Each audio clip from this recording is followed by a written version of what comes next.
توڑ کے لاتے اور حضور کو ہدیہ دیتے، اور یہاں سے پھر حضور ان کو شہری چیزیں دیتے اور وہ اپنے گاؤں میں چلے جاتے۔ آقا کریم کہا کرتے تھے اِنَّا ظَاهِرًا بَادِيَتُنَا وَنَحْنُ حَاضِرُوهُ، یہ ہمارا پنڈ ہے، ہم اس کا شہر ہیں۔ اللہ اکبر۔ ایک دن یہ گھاس بیچتا، گھاس کھود کے لاتا نا اور مدینے کے بازار میں بیٹھ کے بیچتا، تو یہ گھاس بیچ رہا تھا۔ حضور نے دیکھا ظاہر بیٹھا ہوا ہے تو پیچھے سے آئے، چپکے سے آ کے کولی بھر لی۔ کسی کی آنکھوں پہ ہاتھ رکھ لینے کو کولی بھرنا کہتے ہیں۔ آپ نے بھی کسی گوڑے یار کی کولی کبھی بھری ہوگی؟ جو بڑا قریبی دوست ہو تو اس کی آنکھوں پہ چپکے سے آ کے ہاتھ رکھ لیتے ہیں۔ اس کا مطلب کیا ہوتا ہے کہ میں دیکھوں تو صحیح یہ مجھے پہچانتا بھی ہے یا کہ نہیں۔ جب یہ لوگوں کا نام لے گا تو یقیناً انہی کا نام لے گا کہ جن کو اکثر یاد کرتا ہے، تو میرا نام کس نمبر پہ آتا ہے؟ تو اپنے پیار چیک کرنے کے لیے کسی کی کولی بھری جاتی ہے۔ اب حضور گئے اور جا کے ظاہر کی کولی بھر لی، پھر حضور کے ہاتھ آئے ہوں آنکھوں پہ اور سینے تک ٹھنڈ نہیں گئی ہوگی، اور یہ کیسے ہو سکتا ہے کہ اس نے پہچانا نہ ہو کہ یہ حضور ہیں؟ بلکہ روایت کے لفظ ہیں، جب اسے یقین ہو گیا کہ یہ حضور کے ہاتھ ہیں تو اس نے بولا کچھ نہیں، اپنی کمر کو پیچھے کر کے حضور کے سینے سے رگڑنا شروع کر دیا۔ اللہ اکبر، تاکہ حضور کے وجود کی برکت ملے۔ اور آقا آنکھیں دبا رہے ہیں، یعنی اس کو اشارہ کر رہے ہیں کہ بولو میں کون ہوں، لیکن وہ نہیں بولتا۔ اور میں کہتا ہوں اس نے کبھی نہیں بولنا تھا۔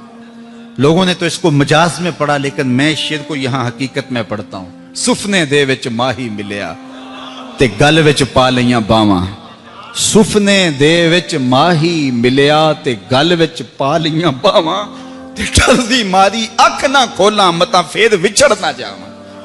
تو ظاہر آنکھیں نہیں کھول رہے، بول ہی نہیں رہے، حضور کے سینے سے اپنی پشت رگڑے جا رہے ہیں۔ حضور پوچھتے ہیں کون ہوں میں، بولو بتاؤ، لیکن وہ نہیں بتا رہے۔ پھر حضور نے خود ہی فرمایا اس غلام کو کون خریدے گا؟ تو اس نے کہا حضور مجھے کس نے خریدنا ہے، میں تو بڑا سستا ہوں۔ فرمایا تو اللہ کے نزدیک بڑا مہنگا ہے۔ ایک اور صحابی تھے جنہیں حمار لقب سے یاد کیا جاتا تھا، اور وہ حضور سے بڑا پیار کرتے تھے اور حضور سے مزہ بھی کر دیتے، عملی مزہ ان کے زیادہ ہوتے۔ مثال کے طور پہ مدینہ شریف کی منڈی میں جاتے، کوئی سبزی کوئی فروٹ خرید لیتے جو نیا آیا ہوتا، حضور کو پیش کرتے، وہ ہدیہ حضور قبول کرتے، صحابہ کو کھلاتے، خود کھاتے، اسے دعائیں دیتے۔